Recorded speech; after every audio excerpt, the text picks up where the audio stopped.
my country's hand is everywhere. They can even, I'm really scared of being political activity in the other country because I'm still the citizen of that country.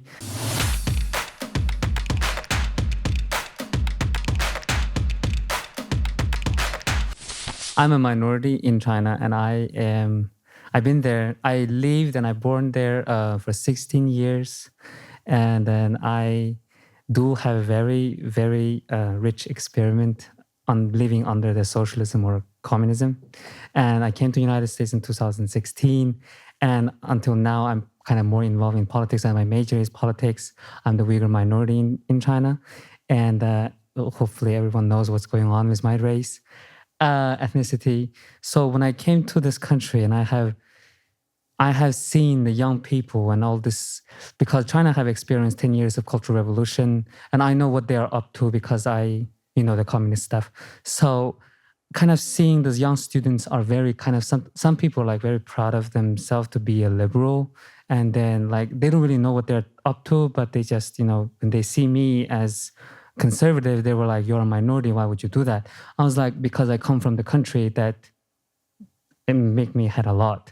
So what can we do as the young student in this University of Kentucky to help others to realize the truth? Because I myself, as a single person, I'm even scared that my country's hand is everywhere. They can even, I'm really scared of being political activity in the other country because I'm still the citizen of that country. And but what can American student and me can do to help persuade those left students to realize the truth that I am actually suffering, and I don't want this country to become the country I came from, because I just want to enjoy the freedom, and now this country is turning to something that I don't want to see. So what can young people can do? Well, it sounds like you have a very compelling life story. And the first thing that I would say is welcome to our country. We're glad to have you here, and continue to share your story with as many people who will listen. As you know, one of the reasons that the radical left wins arguments, or typically wins younger voters, is because they target younger voters with emotion. The Republican Party, unfortunately, tends to trot out white papers and think tanks and policy proposals, and it's very boring and dry, even if they're technically correct. What the left does is they speak to young people where young people are. They use emotion to elicit an emotional response that makes